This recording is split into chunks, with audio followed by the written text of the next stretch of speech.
നടക്കില്ല ഫസ്ന. നീ ഇനി എന്തെന്നെ പറഞ്ഞാലും ശരി, ഞാൻ അതിന് സമ്മതിക്കില്ല. എന്താ ഇവള്?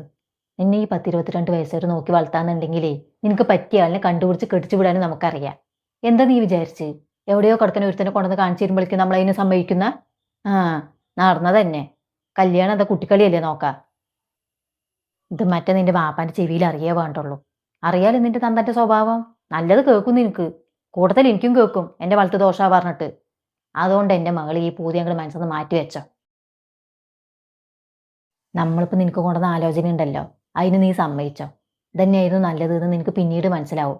കല്യാണവും കഴിഞ്ഞ് അവൻ്റെ കൂടെ സുഖമായി ജീവിക്കുമ്പോൾ.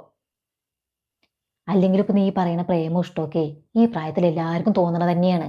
അപ്പോഴേക്കും അവൻ തന്നെ കെട്ടണം പറഞ്ഞ് വാശി പിടിക്കുകയും ചെയ്യുക. അവൻ എങ്ങനെ തോന്നാ, അവൻ്റെ കുടുംബം എന്താവൊന്നും അറിയാണ്ട്. ഇപ്പം നിനക്ക് വന്ന ചെക്കൻ നോക്കാം, എന്ത് നല്ല ചെക്കൻ. കുടുംബക്കാരും തെറ്റില്ല. നമ്മൾ വീട്ടുകാരായിട്ട് കണ്ടുപിടിച്ച് തരുന്ന ചെക്കനാകുമ്പോഴേ നല്ല അന്വേഷിക്കും. അതുപോലെ അന്വേഷിച്ച് തെറ്റില്ല എന്ന് തോന്നിയത് കൊണ്ട് തന്നെ നമ്മൾ ഇത് നടത്താൻ തീരുമാനിച്ചത്. അല്ലാണ്ട് നിന്റെ ഓട്ടവും കേട്ടിട്ട് എവിടെയോ കിടക്കണ ചെക്കനുമായിട്ട് കല്യാണം നടത്തിത്തരാനേ നമുക്ക് പ്രാന്തൊന്നുമില്ല. അവൻ എങ്ങനെ തോന്നാ, അവൻ്റെ കുടുംബം എങ്ങനെയൊന്നും അറിയാണ്ട്. അതിന് സൽമാൻ്റെ ഫാമിലി അത്ര മോശം ഫാമിലി ഒന്നുമല്ല, നല്ല ഫാമിലി തന്നെയാണ്. അതെങ്ങനെ നിനക്കറിയാ? അവൻ പറഞ്ഞ അറിവില്ല നിനക്കുള്ളൂ. അല്ലെങ്കിലും പ്രേമിക്കുന്ന ചെക്കന്മാരൊക്കെ അവനവൻ്റെ കുടുംബത്തിനെ പറ്റിയിട്ട് ഇത്തിരി പൊക്കിയിട്ട് തന്നെ പറയുള്ളൂ. എന്നാലല്ലേ നിന്നെ പോലുള്ള പെണ്ണുങ്ങളൊക്കെ അവൻ്റെ വലയിൽ വീഴുള്ളൂ. ഉമ്മ അങ്ങനെ ഒന്നും അറിയാണ്ട് ഒരാളെ പറ്റിയിട്ട് പറയുന്നതിനെക്കാട്ടിലും നല്ലത് അവനെ പറ്റിയിട്ട് ഒന്ന് അന്വേഷിച്ചൂടെ? എന്നിട്ട് പറഞ്ഞാൽ പോരെ എങ്ങനെയൊക്കെ? എന്തിനാണാവോ അന്വേഷിച്ചിട്ട്? അല്ല, നിനക്ക് അവനെ പറ്റിയിട്ട് എല്ലാം അറിയാന്നല്ലേ പറഞ്ഞത്? എന്തൊക്കെ അറിയാം നിനക്ക്? അവനക്ക് വല്ല പണിയും തോരവും ഉണ്ടോ? അതോ കണ്ട പെണ്ണുങ്ങളിലേക്കും വായി നോക്കി നടക്കണവനാണോ? അങ്ങനെ വല്ലതും അറിയോ നിനക്ക്? അവൻ ഇപ്പോൾ UK-ലാണ്. UK-യിൽ ഒരു കോഴ്സ് എടുത്ത് പഠിക്കാൻ വേണ്ടി പോയിക്കുക. പഠിക്കണതിൻ്റെ കൂടെ പാർട്ട് ടൈം ആയിട്ട് ജോലിയും ചെയ്യുന്നുണ്ട്.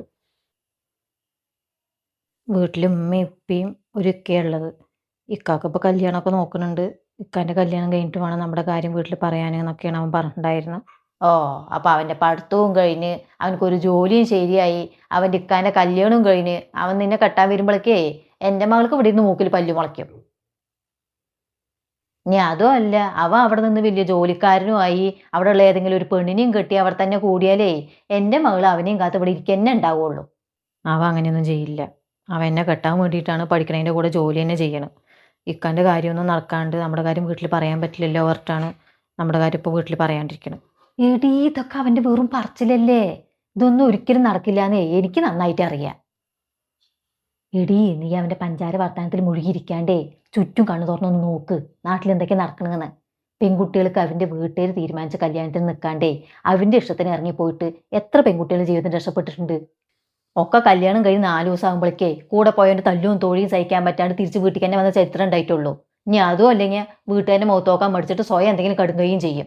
എന്തായാലും നിന്നെ അങ്ങനെ ഒരു പരീക്ഷണത്തിന് വിടാനേ ഞങ്ങൾക്ക് താല്പര്യമില്ല. അല്ലെങ്കിൽ തന്നെ നീ ഒന്ന് ആലോചിച്ച് നോക്ക്. നിനക്ക് ഇതിനു മുമ്പ് എത്ര ആലോചന വന്നതാണ്.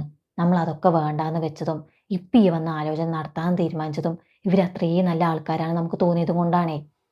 ആളാൾ വട്ടം പോയി അന്വേഷിച്ചിട്ടാണ് നമ്മളിത് ചെയ്യാൻ തന്നെ തീരുമാനിച്ചത്. അവരും കണ്ട നിന്നെ കണ്ട് ഇഷ്ടപ്പെട്ടപ്പോൾ സ്വത്തിൻ്റെയും മുതലിൻ്റെ ഒരു കൂട്ടം കൂടിയില്ല. അത്രയും നല്ല ആൾക്കാരാണ് ഇവർ. അല്ലെങ്കിൽ ഇന്നത്തെ കാലത്ത് ആരും പെണ്ണ് കാണാൻ പോയവിടെയൊന്നും സ്വത്തിൻ്റെയും മുതലിൻ്റെ ഒന്നും കൂട്ടം കൂടലില്ല. ചോദിച്ചാൽ അകത്ത് കിടക്കേണ്ടി വരുമെന്ന് അറിയാം ഇവർക്ക്.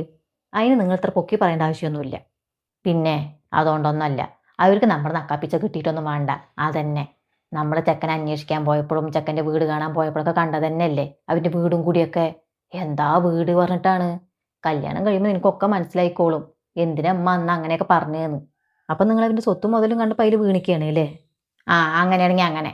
നീ ഇനി എന്തെന്നെ പറഞ്ഞാലും ശരി, നമ്മൾ ഈ തീരുമാനിച്ച കല്യാണം തന്നെ നടക്കുള്ളൂ. അത് നമ്മൾ പറഞ്ഞ ഡേറ്റ് തന്നെ നടത്തുകയും ചെയ്യും. കല്യാണം തലേ ദിവസം അവൾ ഒരു പ്രേമം കൊണ്ട് വന്നിക്കണം. ഇപ്പം നീ ഇത് എൻ്റെ അടുത്ത് പറഞ്ഞത് പോട്ടെ, ഇത് വേറെ ആരെങ്കിലും ചെവിയിൽ മറ്റേ അറിഞ്ഞോ എന്ന് ഞാൻ അറിഞ്ഞ എൻ്റെ തനി സ്വഭാവം അറിയും നീ. അവളുടെ ഒരു പ്രേമം പ്രേമിക്കാനാണ് നീ ദിവസം വേഗം തൂക്കി കൊണ്ട് പോണ്. ഒരൊറ്റ ഒന്നും കൂടെ തന്നാണ്ടല്ലോ.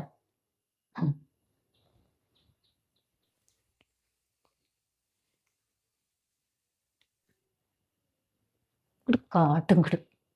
ഇത് നിന്റെ കയ്യിലിരിക്കണ്ട തന്നെ. ഇതൊക്കെ ഉണ്ടാകുമ്പോഴല്ലേ നിങ്ങളുടെ പൊന്നാരങ്ങളൊക്കെ തോന്നുന്നത്. ഇതേ ഞാൻ എൻ്റെ കയ്യിലിരിക്കട്ടെ.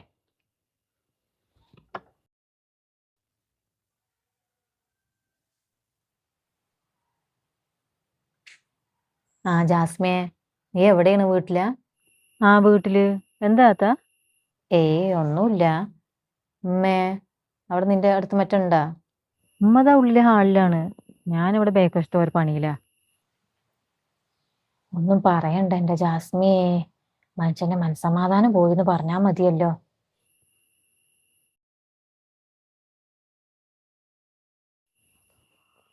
പെണ്ണത് കഴിഞ്ഞ പിന്നെ റൂമിന്ന് പുറത്തേക്കില്ലാന്ന്. എപ്പോ നോക്കിയാലും റൂമിൽ തന്നെ. എന്തെങ്കിലും തിന്നാനും കുടിക്കാനും നേരായി പറഞ്ഞാൽ പോയി വിളിക്കണം. അപ്പോഴും ചിലപ്പോ വരും, ചിലപ്പോ ഒന്നും വേണ്ടാവട്ടെ അങ്ങനെ ഇരിക്കും. എന്തപ്പോ ഞാൻ അതിനൊക്കെ കാട്ടുക? സമാധാനം പറയണതില്ല. നിങ്ങൾ എന്തിനാന്ന് അപ്പൊ അവള് ചീത്ത പറയാൻ നിന്ന്? നല്ല രീതിയിൽ കാര്യങ്ങൾ പറഞ്ഞ് മനസ്സിലാക്കായിരുന്നോ? നല്ല രീതിയിലൊക്കെ തന്നെ പറഞ്ഞു തുടങ്ങിയത്. പിന്നെ അവൾ അവൻ തന്നെ മതിയെന്ന് പറഞ്ഞ ആർക്കായാലും ദേഷ്യം വരില്ലേ? എന്നാലും ഫോണ് വാങ്ങി വെക്കേണ്ടിയിരുന്നില്ല. ഫോണ് വാങ്ങി വെക്കാണ്ട് പിന്നെ കല്യാണം ആകുമ്പോഴേക്കും ഫോണും കയ്യിൽ കൊടുത്തിട്ട് അവൾ അവനെ വിളിച്ചിട്ട് ഇറങ്ങിപ്പോയി പറഞ്ഞ എന്താ കാട്ടുക? അവൻ ഇപ്പൊ UK എന്നല്ലേ പറഞ്ഞ അവള്. അവിടെ കിടക്കണവന്റെ കൂടെ ഇവിടെ എങ്ങനെ ഇറങ്ങിപ്പോണ്? നിങ്ങൾ എന്താ ഭ്രാന്ത് പറയുന്നതാത്ത? ഓ, ഞാനപ്പ അതൊന്നും ആലോചിച്ചില്ല. ആ കുന്തം കയ്യിലിരിക്കുമ്പോ അവനെ വിളിക്കാനും പറയാനും തോന്നിയാലോ പറഞ്ഞിട്ടേ വേഗം വാങ്ങി വെച്ചു. എന്നാലെങ്കിലും മറക്കട്ടെ പറഞ്ഞിട്ടേ. എന്നിട്ടിപ്പോ അവള് മറന്നോ? പ്രശ്നം വഷളാവുകയല്ലേ ചെയ്ത്. ഇനിയിപ്പൊ അതും പറഞ്ഞുകൊണ്ടിരുന്നിട്ടൊന്നും കാര്യമില്ല. ഇതിനെന്താ പോം വഴിയെന്നാ നോക്കണ്ട്. ആ അതന്നെ. എന്താപ്പൊ ഞാൻ കാട്ടുക ജാസ്മിയെ? നിങ്ങളൊന്നും കാട്ടുമൊന്നും വേണ്ട. അവളറിയും വേണ്ട കേട്ടോളി നിങ്ങൾ ഇതൊക്കെ എൻ്റെ അടുത്ത് പറഞ്ഞത്. അവൾ മറ്റേ കേൾക്കുന്നുണ്ടോ ഈ വർത്താനം പറയുന്നതൊക്കെ? ഞാൻ പറഞ്ഞില്ലേ അവൾ റൂമിൻ്റെ ഉള്ളിൽ തന്നെയാണെന്ന്. അതിൻ്റെ ഉള്ളിൽ നിന്ന് പുറത്തിറങ്ങിയാലല്ലേ അത് വലുതും കേൾക്കുള്ളൂ. ഞാനിവിടെ അടുക്കള ഭാഗത്ത് ഇരുന്നിട്ടാ കൂട്ടം കൂടണം. എന്നാ ഞാൻ നാളെ മറ്റന്നാളായിട്ട് അങ്ങോട്ട് വരാം. വെറുതെ എന്നും വരും പോലെ. ഇതറിഞ്ഞിട്ടാ വരുന്നതെന്നൊന്നും അവൾ അറിയാൻ നിൽക്കണ്ട. എന്നാൽ പിന്നെ അവൾക്കൊന്നും കൂടി എളുപ്പം കിട്ടുള്ളൂ. എന്നിട്ട് എന്താ അവളുടെ പാടുന്ന് ഞാനൊന്ന് നോക്കട്ടെ. അല്ലെങ്കിൽ ഞാൻ എപ്പോൾ വന്നാലും എൻ്റെ പിന്നിന്ന് ഒഴിയാത്ത പെണ്ണല്ലേ. ചിലപ്പോൾ നിങ്ങൾ അങ്ങനെയൊക്കെ പറഞ്ഞപ്പോഴേ മനസ്സൊന്ന് എടുത്ത് കളഞ്ഞിട്ടുണ്ടാവും. അങ്ങനെയാണെങ്കിൽ പഴയതുപോലെ കളിച്ചും ചോദിച്ചിട്ടൊക്കെ നിൽക്കും അവൾ എൻ്റെ അടുത്ത്. ഇനി അതല്ല, ഞാൻ വന്നിട്ട് റൂമിൽ ഇതേ ഇരിപ്പാണെന്നുണ്ടെങ്കിലേ അപ്പം നമ്മളൊന്ന് പേടിക്കണം ടോളിയും താത്ത. അപ്പം എന്താടി കാട്ടുക? നോക്കുക. ഞാൻ ആദ്യം ഒന്ന് അങ്ങോട്ട് വരട്ടെ. എന്നാ നീ മറ്റന്നാളേക്കൊന്നും നിൽക്കണ്ട. നാളെ തന്നെ വായോ. ഇപ്പോൾ ഒരാഴ്ചയും കൂടി കഴിഞ്ഞു പറഞ്ഞാലേ ഈ കല്യാണത്തിന് തിരക്കായില്ലേ. കത്തടിക്കാൻ കൊടുക്കലും പിന്നെ കത്തടിച്ച് കഴിഞ്ഞു പറഞ്ഞാൽ ക്ഷണിക്കാൻ പോക്കൊക്കെ ആയിട്ട് ഈ പെണ്ണ് വീട്ടിൻ്റെ ഉള്ളിൽ മാതിരി കോലത്തിലിരുന്ന എന്ത് സമാധാനത്തിൽ നമ്മൾ കല്യാണം ക്ഷണിക്കാനൊക്കെ പോകുക. ഇതൊക്കെ പുള്ളി പാപം മറ്ററിഞ്ഞാണ്ടല്ലോ. എന്തൊക്കെ ഇവിടെ നടക്കുന്ന എനിക്ക് ഒരു പിടിയില്ല. എന്നാ ഞാൻ നാളെ തന്നെ വരാൻ നോക്കാം. ഇപ്പൊ അങ്ങടെ വരുന്നെന്ന് പറഞ്ഞ ഉമ്മ എൻ്റെ പിന്നാലെ കൂടുമെന്ന് എൻ്റെ പേടി. ഉമ്മാനൊന്നും കൂട്ടാൻ നിൽക്കണ്ട നീയേ. ഉമ്മാക്കൊന്നും ഇത് പറഞ്ഞാൽ മനസ്സിലാവൂല്ല. വെറുതെ പിന്നാലെ നടന്നിട്ട് എന്താണ് ഏതാണ് ചോദിക്കാൻ നിൽക്കും. പിന്നെ ഉമ്മാനെ പറഞ്ഞാൽ മനസ്സിലാക്കി ഒരു ദിവസം വേണ്ടി വരും. പിന്നെ എല്ലാവരും അറിഞ്ഞോന്ന് മറ്റവളെ അറിഞ്ഞ പെണ്ണയിൽ എന്നെ പിടിക്കുമെന്ന് എൻ്റെ പേടിയേ. ഇല്ല, അങ്ങടെ വരുന്നെന്ന് പറയുന്നില്ല. ബാങ്കിക്ക് പോകേണ്ട ആവശ്യമുണ്ട് പറഞ്ഞിട്ട് ഇറങ്ങാം. അങ്ങനെ പറഞ്ഞാൽ മതി. ശരി എന്നാ വെച്ചോളി, നാളെ വരാം.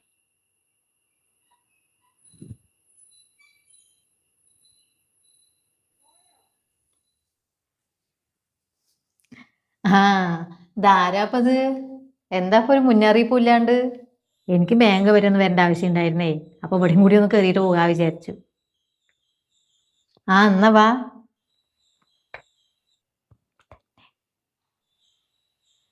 ഫസ്ന എവിടെ? അവളതാ റൂമിലുണ്ട്. അതെ, ഫസ്ന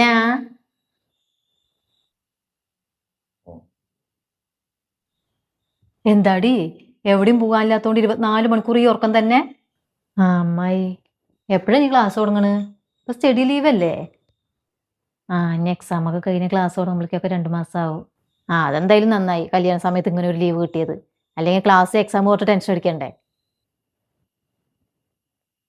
എന്താ പെണ്ട് തലയും കോലും ഒക്കെ. ഇതിന് തീനും കൂടിയൊന്നും ഇല്ലേ? കല്യാണം ആകുമ്പോഴേക്ക് എന്തെങ്കിലുമൊക്കെ തിന്നു കുടിച്ച് തടിയൊക്കെ ഒന്ന് നന്നാക്കാൻ നോക്ക്. എന്നാ ജാസ്മേ വാ വന്ന് ചായ കുടിച്ചോ. രാവിലത്തെ ഉപ്മാവ് ഇരിക്കുന്നുണ്ട്, ചായൻ്റെ കൂടെ അതും കഴിച്ചോ. ഉപ്മാവൊന്നും വേണ്ടാന്നോ. ഞാൻ രാവിലത്തെ കഴിച്ചിട്ട് തന്നെ ഇറങ്ങിയത്. ഒരു കാൽ ചായ മാത്രം മതി. ഇതിനെന്തെങ്കിലും തിന്നാൻ കൊടുക്ക്. എന്താ ഇതിൻ്റെ കോലം? എന്നാ വാടി നമുക്ക് ചായ കുടിക്കേ വാ. അമ്മായി പോയിക്കോളി, ഞാൻ ഇപ്പൊ വരാം.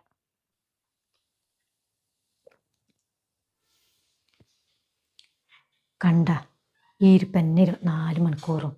രാവിലെ ലേശം ഉപ്മാവും തിന്നിട്ട് പഠിക്കാണ്ട് ഒരു റൂം പോയി കൂടിയതാ.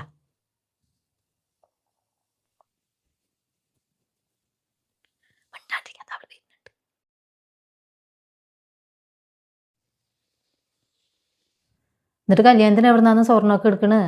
ഒക്കെ ഇനി മൂപ്പര് വന്നാൽ തന്നെ അറിയുള്ളൂ. ഇന്നലെ വിളിച്ചപ്പോൾ പറഞ്ഞായിരുന്നോ 4 ദിവസം കഴിഞ്ഞാൽ ലീവ് അടിച്ച് കിട്ടുമെന്ന്. ഡ്രസ്സൊക്കെ പിന്നെ ഇപ്പോൾ റെന്റിന് കിട്ടുമല്ലോ അല്ലേ? എന്താ അമ്മായി അപ്പോൾ കുട്ടികളെയൊന്നും കൂട്ടിയില്ല? ഞാൻ അതിന് ഇങ്ങോട്ട് പറഞ്ഞിട്ട് വന്നതല്ലേ, ബാങ്കിക്ക് വരേണ്ട ആവശ്യം ഉണ്ടായിരുന്നു. അപ്പം അതോട് കൂടിയിട്ട് ഇങ്ങോട്ടും വന്നതാ. ആവോ ഇങ്ങടെ വരുന്നെന്ന് പറഞ്ഞപ്പോൾ കുട്ടികൾ എൻ്റെ പിന്നാലെ കൂടിയിട്ടുണ്ടായില്ലേ. അവരിപ്പോൾ തന്നെ തുടങ്ങി അവിടെ കല്യാണത്തിൻ്റെ ഓരോ ഒരുക്കമാനങ്ങൾ. കല്യാണത്തിന് ധോൽക്ക് വേണം, അരിക്കുത്ത് വേണം, എല്ലാവരും ഒരേപോലത്തെ ഡ്രസ്സ് എടുക്കണം എന്നൊക്കെ പറഞ്ഞിട്ട് ഇങ്ങനെ ഇരിക്കുന്നുണ്ട് അവിടെ.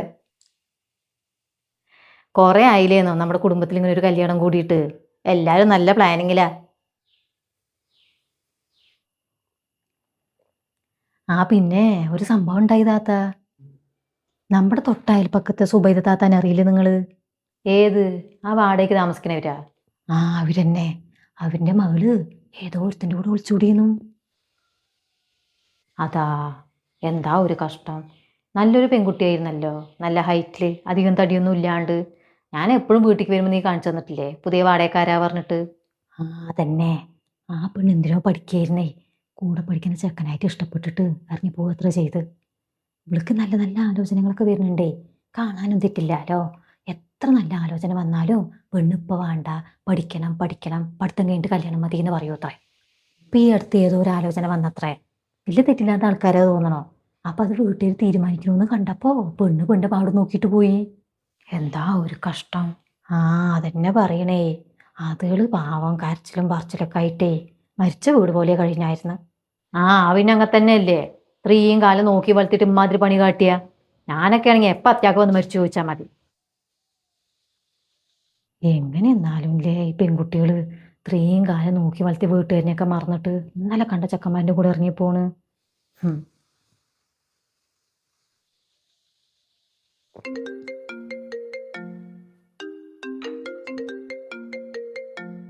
ഉമ്മയെ വിളിക്കണ്, കാണണ്ടായപ്പോൾ വിളിക്കായിരിക്കും.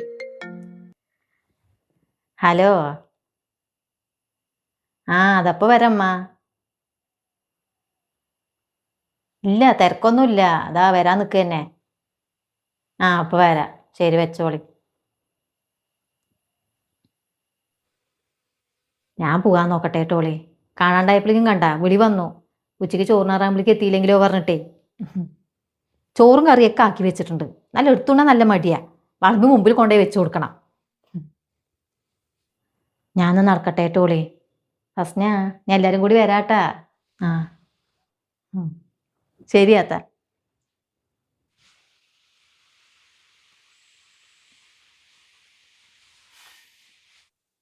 എനിക്ക് മനസ്സിലായേ ഇല്ല രണ്ടാളുടെ അഭിനയം. എന്തഭിനയം? നിങ്ങൾ വെറുതെ ഉരുണ്ട് കളിക്കാൻ നിൽക്കണ്ടമ്മ. ഞാൻ നിങ്ങളുടെ അടുത്ത് പറഞ്ഞ കാര്യങ്ങൾ മുഴുവൻ നിങ്ങൾ അമ്മായിനെ വിളിച്ച് പറഞ്ഞോന്നും ആ കാര്യങ്ങളൊക്കെ അറിഞ്ഞിട്ടാണ് അമ്മായി ഇങ്ങോട്ട് വന്നതെന്നും ഒക്കെ എനിക്ക് മനസ്സിലായിരിക്കണം. ഞാൻ അവൻ്റെ കൂടെ ഇറങ്ങിപ്പോയാലോ എന്ന് പേടിച്ചിട്ടല്ലേ നിങ്ങൾ ഇത്രയും നേരം ഈ നാടകങ്ങളൊക്കെ കളിച്ചത്. ഇതൊന്നും മനസ്സിലാവാണ്ടിരിക്കാൻ ഞാനൊരു പൊട്ടത്തിയെന്ന് വിചാരിച്ചോ നിങ്ങൾ? എന്തായിരുന്നു രണ്ടാളുടെ അഭിനയം? സിനിമയിൽ പോയി അഭിനയിച്ചോളി, രണ്ടാൾക്കും ഓസ്കാർ കിട്ടും. എന്താടി നീ നമ്മളെ കളിയാക്കുക? അതെ, ഇത്രയും കാലം നിന്നെയൊക്കെ നോക്കി വളർത്തിയിട്ടേ ഏതെങ്കിലും അവന്മാരുടെ കൂടെയൊക്കെ ഇറങ്ങി പോകുമെന്നുള്ള പേടി നമുക്ക് ഉണ്ടാകും. അതൊന്നും നിനക്ക് ഇപ്പോൾ പറഞ്ഞാൽ മനസ്സിലാവില്ല. അതൊക്കെ അറിയണമെന്നുണ്ടെങ്കിലേ നീ ഇതേപോലൊരു അവസ്ഥയിൽ നിൽക്കണം. ഞാൻ അങ്ങനെ നിങ്ങൾ പേടിക്കും പോലെ ആരുടെ കൂടെ ഇറങ്ങി പോകാനൊന്നും ഉദ്ദേശിച്ചിട്ടില്ല. നിങ്ങൾക്കൊക്കെ ഇഷ്ടമാണെന്നുണ്ടെങ്കിൽ നടത്തി തന്ന വേണ്ടില്ല എന്ന് വിചാരിച്ചു. അതുകൊണ്ടാണ് ഞാൻ എൻ്റെ മനസ്സിലുള്ള കാര്യങ്ങളൊക്കെ നിങ്ങളുടെ അടുത്ത് പറഞ്ഞത്. നിങ്ങൾക്കൊന്നും താല്പര്യമില്ലെങ്കിൽ ഞാൻ അതിന് നിൽക്കണമില്ല. പക്ഷെ പെട്ടെന്നൊന്നും എനിക്ക് അവനെ മറക്കാൻ പറ്റില്ല. കുറച്ച് സാവകാശം വേണം. അപ്പം ഞാനതിന് ശ്രമിച്ചുകൊണ്ടിരിക്കുക. നിങ്ങൾ പേടിക്കണ്ടമ്മ. നിങ്ങളിലേക്ക് വിഷമിപ്പിച്ചിട്ട് എനിക്കായിട്ടൊരു സന്തോഷമൊന്നും വേണ്ട. നിങ്ങൾ സമാധാനമായിട്ടിരിക്കുക.